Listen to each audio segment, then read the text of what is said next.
Hi, I'm Peter Harris. I'm the manager of the Economic Futures team within Queenstown Lakes District Council, and today I'm going to run you through a new fund that we're just launching to support economic diversification in our district. So I'll run through the goals, what the objectives are of it, what the eligibility criteria are that you need to have before you can apply, how the applications are going to be assessed, and then the timeline of what happens next. There are already a lot of really amazing organisations and initiatives in our district. Some of them have got ongoing funding, subject to KPIs. Some of them get one-off funding, but we're just aware that there's some groups who haven't asked for funding or aren't quite sure how to ask for funding, and so we're wanting to make the process a bit more transparent, and that's part of the reasons behind this fund. In terms of the goals, we want to encourage new projects, but also just new synergies between groups. We're happy to amplify what's already going on. But fundamentally, there's a lot of groups doing amazing things, and we really want to help encourage them to work together more. And in the end, the ultimate goal is to amplify the delivery of the diversification plan. So the plan here, this is a plan on a page. There's a lot more detail in the plan itself, which you can access online. So I won't go into detail on it. But effectively, in the end, all of our projects that we will back through this fund need to link back and align with this plan. And this plan is ultimately about increasing the range of career and income opportunities in our district. To be able to apply, you need to have some sort of partnership. We're happy for organisations outside of our district to be involved, for businesses to be involved. We're not predetermining any of those things. But there does need to be at least one organisation in the district involved. And everybody needs to have some skin in the game. That might differ, but ultimately we want to have some sort of balance of people putting effort in and putting resources on the table. The projects need to be done and dusted by the end of next year. And in terms of compliance, then you need to be making sure that you're effectively playing by the rules of council and that everything you're doing is legal. So there is a compliance aspect too to make sure though of those things.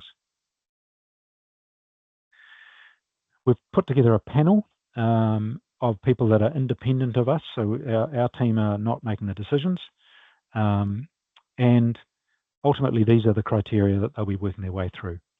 So as I said before, aligning back to the plan, we want to know who's going to benefit from it, and the beneficiaries need to go beyond the organisation. So yes, the organisations can benefit, but ultimately there needs to be some sort of spillover benefit beyond that. And we want to know who those people are and what the need is that you're meeting. We want to get beyond what's happening today. It's not to say that everything needs to be new, but we want to see what's beyond BAU. The collaboration also, we're keen to understand how you're going to make decisions as a collaboration, who's putting money on the table, I guess how does that all work together. So it's the ways of working of how you're going to do this project.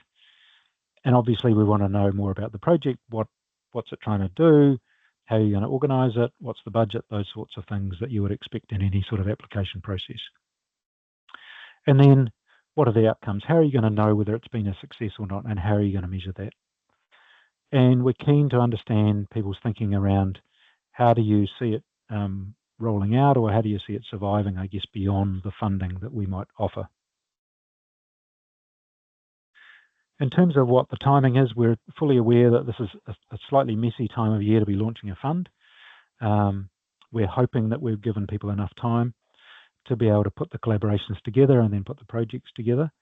One of the things that we want to make clear is that if this works well, we will repeat this again in the next financial year, which starts on the 1st of July for us. So if you do come up with ideas that are going to take more time to put together, we don't want you to rush it. We're aware that putting projects together takes time, but also then putting collaborations together on top of that is also going to take more time. So we've tried to give people time, but we're fully aware that over the Christmas break and the summer that can be tough. So we don't want you to rush it. We want these collaborations to last. So the process for this round anyway is that we are inviting people to put an expression of interest in by the 19th of December. That is not compulsory. You don't have to do it. And whatever you do put in will not be taken into account when the panel makes its decisions. So you can float an idea, you can be working with people, and that can all change, and we're not going to take that into account. The idea for an expression of interest is that it gives you a chance to float your idea, I guess, and for us, it gives us a chance to potentially encourage synergies or to point you towards people or information that can help you put together a stronger application by the beginning of February. So, as I say, not compulsory. It's there simply so that we can help where we can, and because we're not making the decisions, we can basically be there to help you along the way.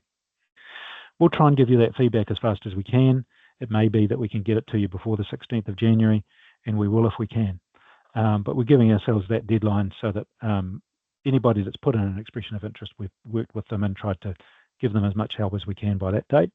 So they've then got a couple of weeks to try and weave that in if they want to. They don't have to take account of anything we've given you. If we've pointed you in any direction and that doesn't work out or it doesn't add value, then that's absolutely fine. It's not, don't have to take it on board. And then the panel will come together, and we've again given ourselves a little bit of time, because sometimes with applications, the panel will get together and want to ask some questions, and we want to give time for them to be able to do that, but also for you to be able to respond. If it all goes smoothly, we might be able to get to people earlier than the 6th of March, but again, experience shows that sometimes these take a little bit longer than what you would actually want them to. So that's a pretty quick overview. You can see all the guidelines, you can see the EOI and the application on the QLDC website.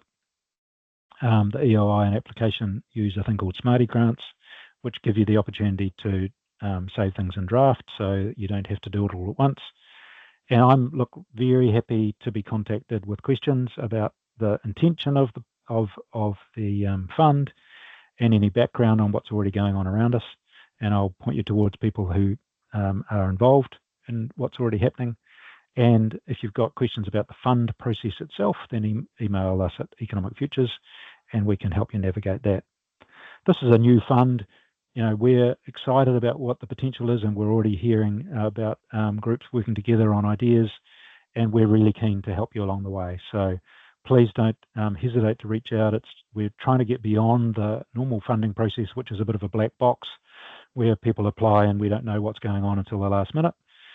We really want to help you along the way. So yeah, if you're interested, please reach out, and we look forward to working with you to try and make the most of this funding. One of the questions that's come up is how much is the fund and what sort of quantum are we expecting the applications to be at? The fund that we've funded with out of our existing budget is $100,000. We wouldn't expect us to be able to fund more than sort of $25,000 or $30,000, because obviously we want to be able to fund a range of things. It depends on how many applications come in.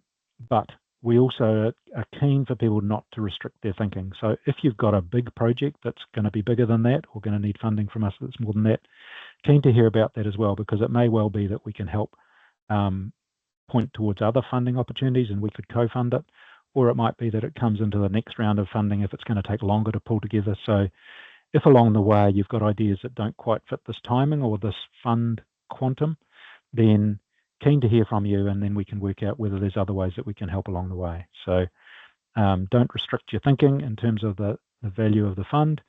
And if you do need a small amount of money along the way also, just again, very happy to talk about it. So I hope that's been helpful, and we look forward to gathering lots of ideas and helping you along the way.